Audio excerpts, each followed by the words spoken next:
চট্টগ্রামে হামলার পর ভারত ও পাকিস্তানের মধ্যে নতুন করে উত্তেজনা দেখা দিয়েছে। দুদেশের সাম্প্রতিক কর্মকাণ্ড ও পাল্টাপাল্টি অভিযোগে তৈরি হয়েছে যুদ্ধাবস্থা। যে কোনো সময় পরিস্থিতি আরও খারাপ হতে পারে বলে আশঙ্কা করছেন বিশ্লেষকরা। সম্প্রতি পাকিস্তান দাবি করেছে তারা কাশ্মীর সীমান্তের কাছে একটি ভারতীয় নজরদারি ড্রোন ভূপাতিত করেছে। রাষ্ট্রীয় সম্প্রচার মাধ্যম রেডিও পাকিস্তান জানায়, ভূপাতিত কোয়াডকপ্টারটি ভিমবার এলাকার মনোয়ার সেক্টরে পাকিস্তানের আকাশ সীমা লঙ্ঘন করেছিল।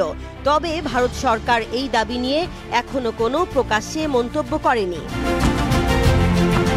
এদিকে ভারত জানায়, সোমবার রাত থেকে মঙ্গলবার ভোর পর্যন্ত পাকিস্তান তাদের সীমান্তে বিনা উস্কানিতে ছোট অস্ত্র দিয়ে গুলি চালিয়েছে। জম্মু ও কাশ্মীরের কুপওয়ারা, বারামুলা এবং অখনুর সেক্টরে গুলি বিনিময়ের ঘটনা ঘটেছে। ভারতীয় সেনাবাহিনী জানায়, তারা সীমিত এবং কার্যকর জবাব দিয়েছে। তবে এ ঘটনায় এখন পর্যন্ত কোনো হতাহতের খবর পাওয়া যায়নি। গত 22 এপ্রিল ভারত নিয়ন্ত্রিত কাশ্মীরে প্রাণঘাতী এক হামলায় 26 জন নিহত হন। ভারত এই হামলার জন্য পাকিস্তান ভিত্তিক জঙ্গি গোষ্ঠী লস্কর-ই-তৈয়বার দিকে অভিযোগের আঙুল তোলে। দিল্লি দাবি করে, হামলায় জড়িত 3 জনের মধ্যে 2 জন পাকিস্তানি ও 1 জন ভারতীয় নাগরিক। তাদের ধরিয়ে দিতে পুরস্কারও ঘোষণা করা হয়েছে। পাকিস্তান ভারতীয় অভিযোগ প্রত্যাখ্যান করেছে এবং উল্টো ভারতের বিরুদ্ধে নিজেদের ভূখণ্ডে হামলার অভিযোগ এনেছে। এরপর থেকেই দুই দেশের মধ্যে কূটনৈতিক উত্তেজনা বাড়তে থাকে।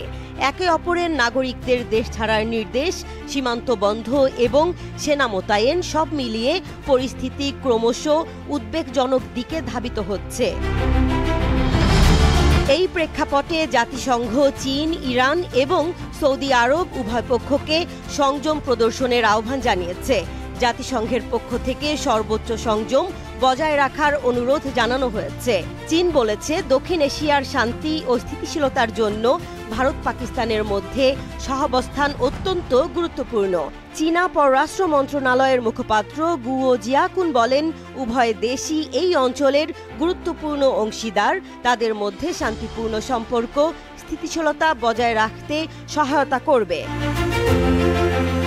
ইরান মধ্যস্থতার প্রস্তাব দিয়েছে এবং সৌদি আরব জানিয়েছে তারা পরিস্থিতি নিয়ন্ত্রণে আনার জন্য কাজ করছে। এদিকে যুক্তরাষ্ট্রের প্রেসিডেন্ট ডোনাল্ড ট্রাম্প এই উত্তেজনাকে তেমন গুরুতর মনে করছেন না। তিনি বলেন, এই সমস্যা একভাবে না অন্যভাবে সমাধান হয়ে যাবে। বিশ্লেষকরা বলছেন, রাজনৈতিক ও সামরিক দিক থেকে দুই দেশই এখন উত্তপ্ত অবস্থায় রয়েছে। তাদের মতে, সীমান্তে গোলাগুলি বা কূটনৈতিক বিবাদ সাময়িক মনে হলেও এটি যে কোনো সময় পূর্ণমাত্রার সংঘাতে রূপ নিতে পারে। বিশেষ করে কাশ্মীর অঞ্চলে দীর্ঘমেয়াদী বিদ্রোহ সাম্প্রতিক হত্যাকাণ্ড পরিস্থিতিকে আরও জটিল করে তুলেছে। বিশ্লেষকরা আরও বলেন, যদি দুই দেশ উত্তেজনা প্রশমনে দ্রুত কূটনৈতিক উদ্যোগ না নেয়, তাহলে এটি শুধু সীমান্ত এলাকায় নয়, গোটা দক্ষিণ এশিয়াতেই স্থিতিশীলতার জন্য হুমকি হয়ে উঠতে পারে।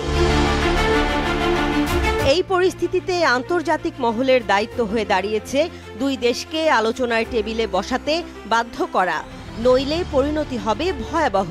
এমনটাই মনে করছেন দক্ষিণ এশিয়া বিষয়ক নিরাপত্তা বিশ্লেষকরা।